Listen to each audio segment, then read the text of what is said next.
Cet été, j'ai descendu la Loire de Digoin à Nevers. Avec mon appareil photo, j'ai fait un petit film au fur et à mesure. Il y a 3 parties qui correspondent aux 3 jours de randonnée, la durée que m'a pris la descente de la Loire jusque Nevers.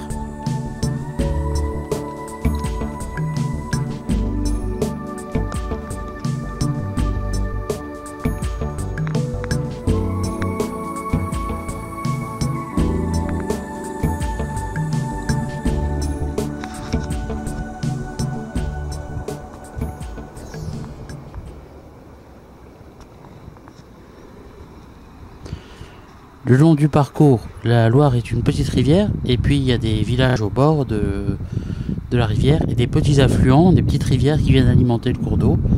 Et au fur et à mesure, après il y a aussi des grosses rivières. Et au fur et à mesure, la Loire s'élargit. Donc la Loire est un fleuve sauvage, c'est-à-dire qu'il n'y a pas d'écluse et il n'y a pas de péniche, c'est le dernier fleuve sauvage d'Europe. Il y a des gares et des épiceries tout le long de la route. Et pour descendre le niveau pour aller vers la mer, il y a des rapides avec de temps en temps des profondeurs de 15 cm ou même de 0 cm.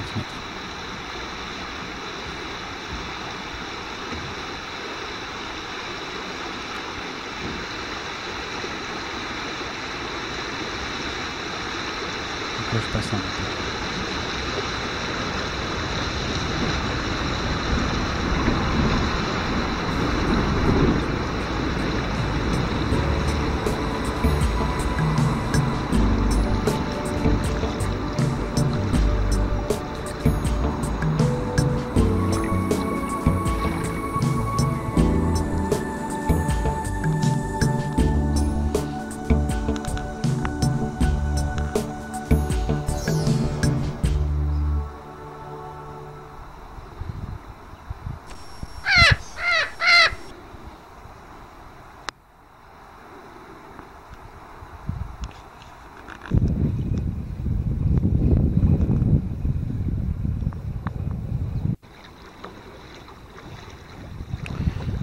Donc le cours d'eau est très sauvage et tout le long de la route, il y a des animaux comme des oiseaux, des chevaux, des vaches.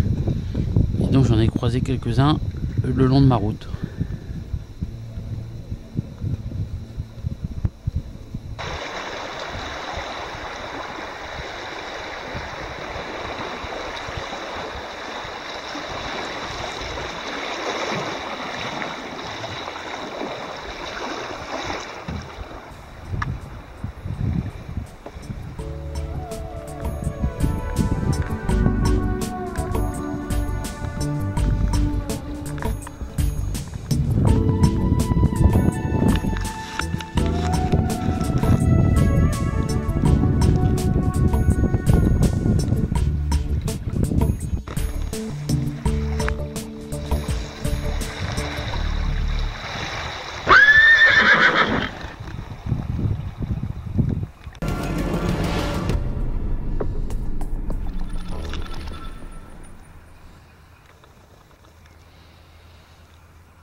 Deuxième jour, j'ai encore une fois une météo exceptionnelle avec grand beau temps.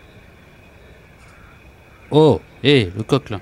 Et donc ça permet d'avoir de la brume qui s'élève de la Loire parce qu'il y a de l'eau s'évapore en fait le matin comme il fait un peu plus froid et d'avoir des superbes couleurs grâce au beau temps. Et aussi comme il n'y a pas de vent, on voit l'eau qui se reflète dans le paysage qui se reflète dans le fleuve. C'est incroyable, j'ai jamais eu de si belles couleurs, je pense, depuis que je descends la Loire. J'ai déjà dû le faire, je sais pas, 5 fois peut-être.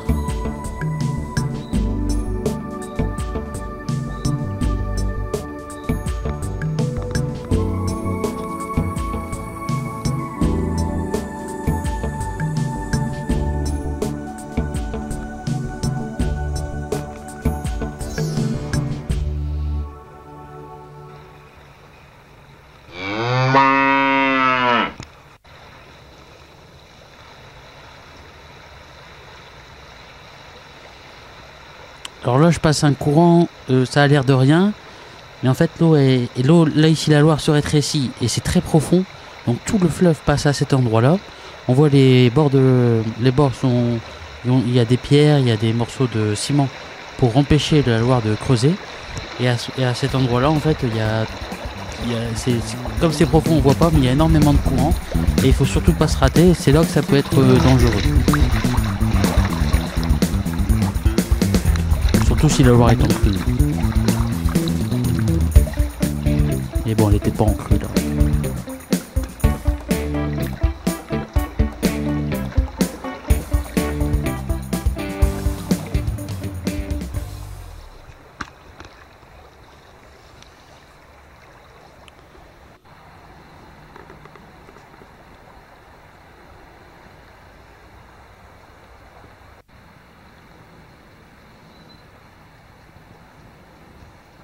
La plupart du temps, la profondeur est de 50 cm. Donc on voit le fond quand l'eau est bien claire comme là, cette fois-ci. Et voici quelques séquences avec de l'eau peu profonde.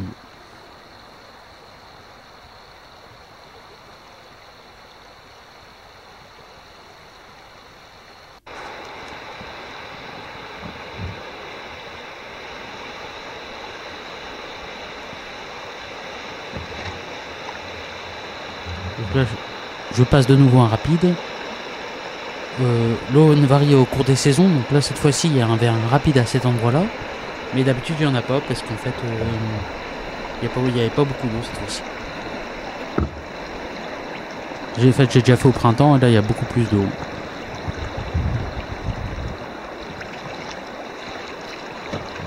Donc ce qu'il faut, c'est bien passer au milieu de la langue pour ne pas toucher. Donc sur les côtés ça bouillonne et au milieu ça passe. Et après ça bouillonne, mais là il y a de l'eau. Il y a 30 cm.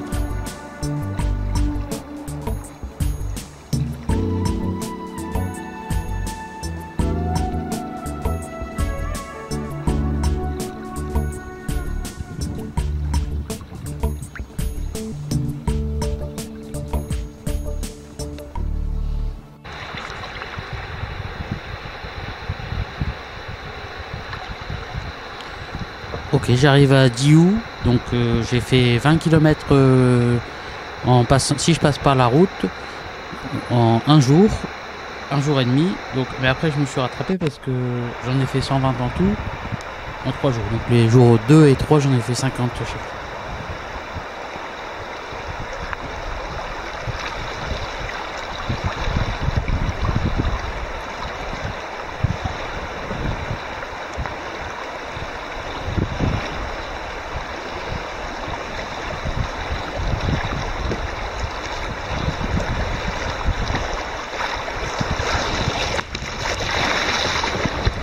Après Diou, il y a une marche de 1 mètre de haut, c'est-à-dire que le fleuve descend d'un mètre, comme les chutes du Niagara, mais bon, plus d'un mètre. Là, c'est la zone d'approche.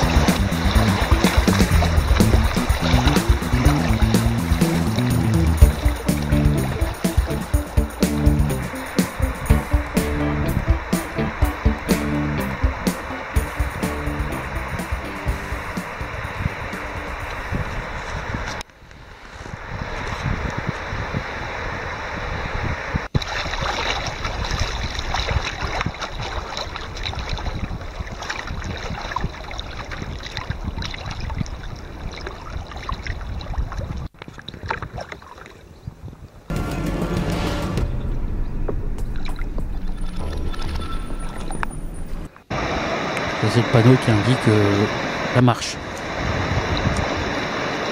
Et voici donc les chutes du Niagara de la Loire, le rapide du Diou.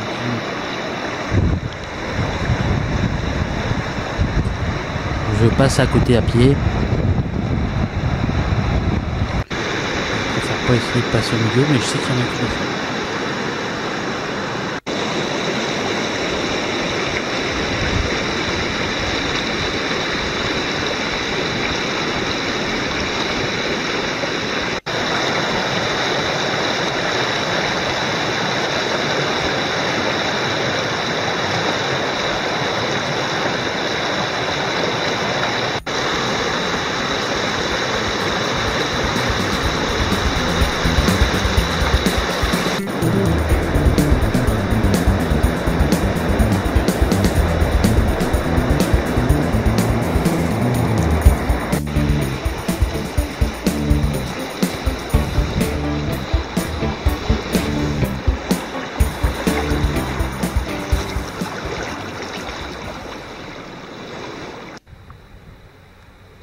Et voilà, c'est passé et c'est reparti pour les grands lacs de la Loire. Ensuite, j'arrive au bord d'une grande falaise où il y a une ferme qui est construite juste en haut. Une maison, je pense que c'est une ferme. Elle a dû être construite il y a 50 ans et puis au fur et à mesure,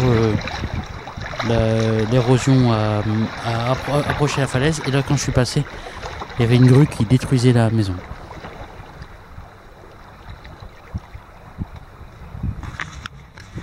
Donc au niveau des arbres au loin, dans la falaise, c'est là qu'il y avait la maison.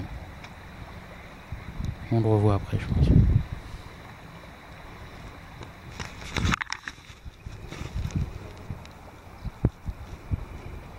Donc c'est les arbres sur la falaise.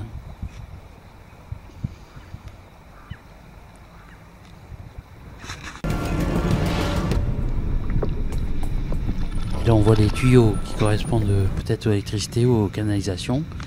Et un arbre qui, à mon avis, va pas tarder à tomber.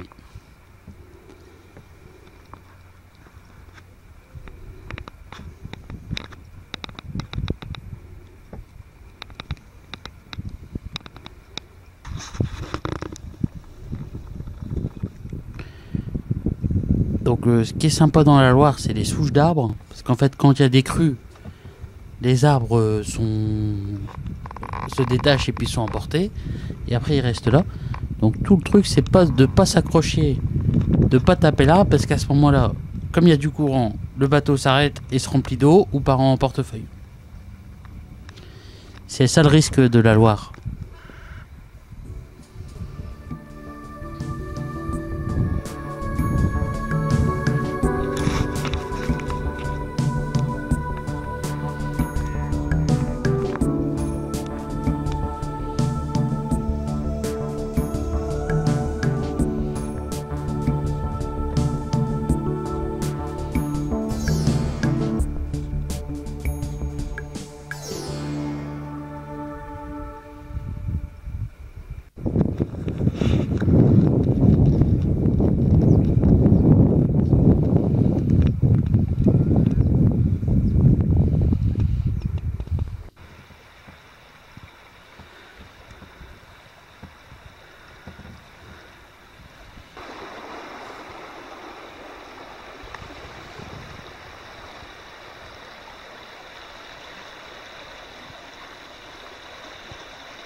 Autre merveille de la Loire, un bas-côté, pareil, qui a été creusé, qui doit faire 5 mètres de haut.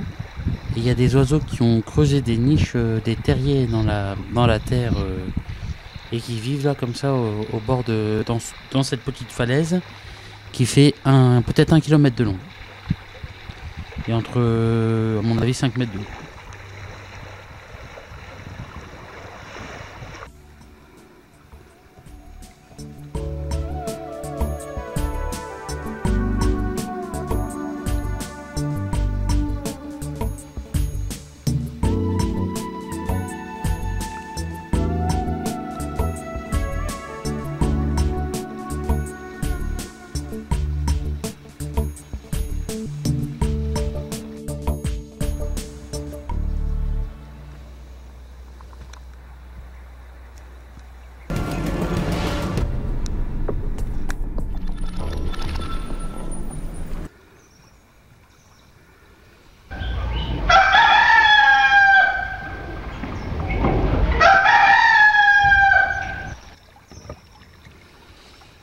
Et c'est reparti pour le J3 de la descente de la Loire. Donc les bras commencent à tirer. Je commence aussi à prendre le rythme de la descente, le rythme des trappeurs canadiens. Enfin bon, en France.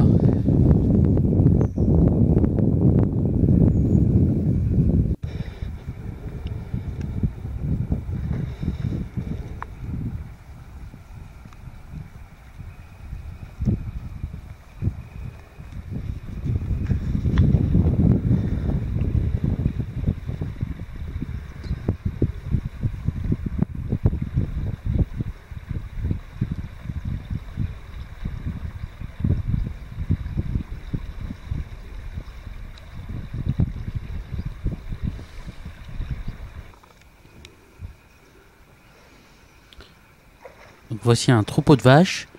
Ça, c'est les habitants communs des bords de Loire. Donc elles sont...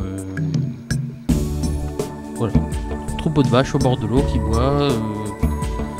C'est typique.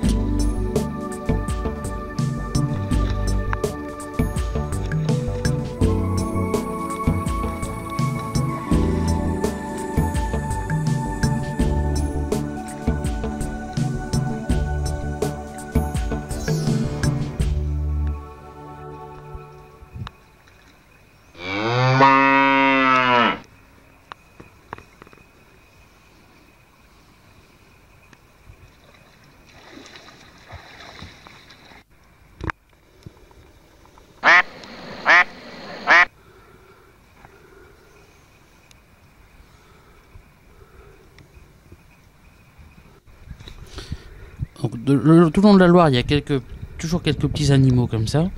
Il y a aussi des castors. Alors j'en ai déjà vu un près d'Orléans. Et il y aurait peut-être aussi des loutres, mais ça j'en ai jamais vu. Mais il y en a, hein, il y en a, c'est sûr.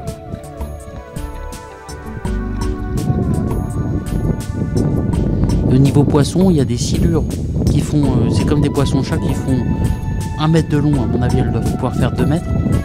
Alors j'ai déjà vu des gens pêcher, donc je les ai vus.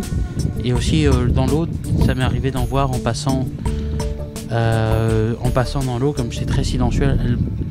Le poisson ne m'entend pas, je le vois, mais il part au bout d'une seconde.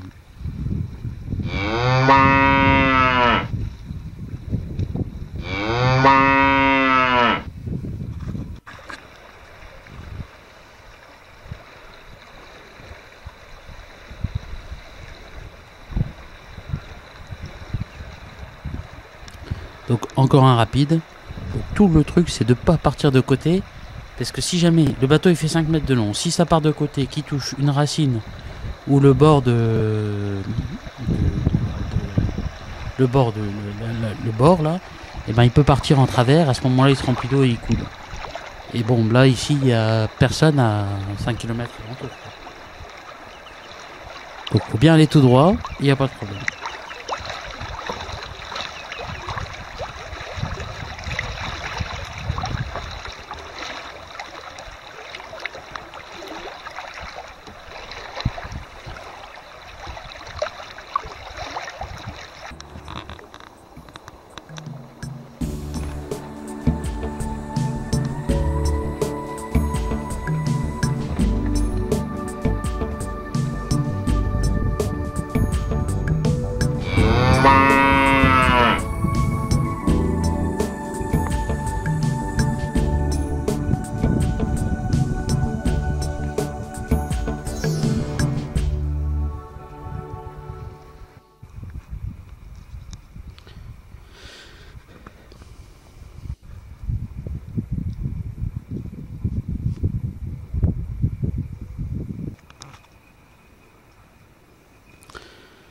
Donc là, c'est un bateau de Loire à moteur qui est près de Decize.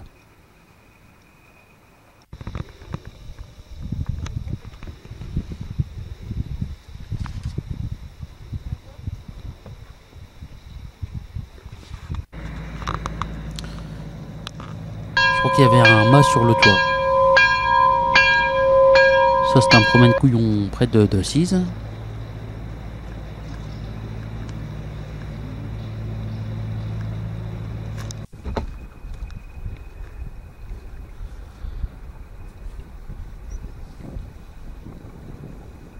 Ça, c'est l'endroit le plus sauvage que je connaisse, qui est entre Decize et Nevers.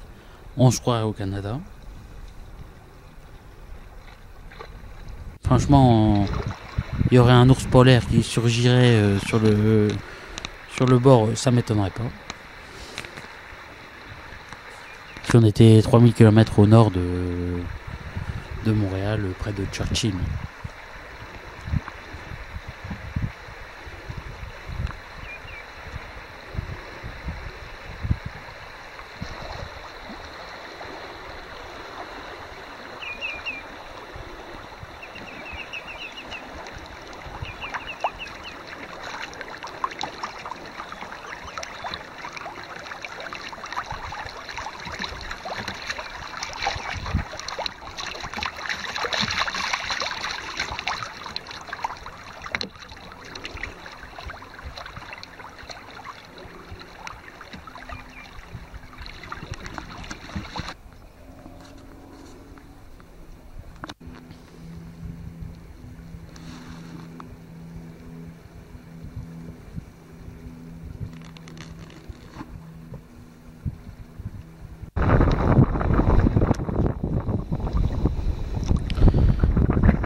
y a du vent qui s'est levé en fin d'après-midi. Pendant 2 heures, j'ai eu le vent de face. L'intermède de fin d'après-midi.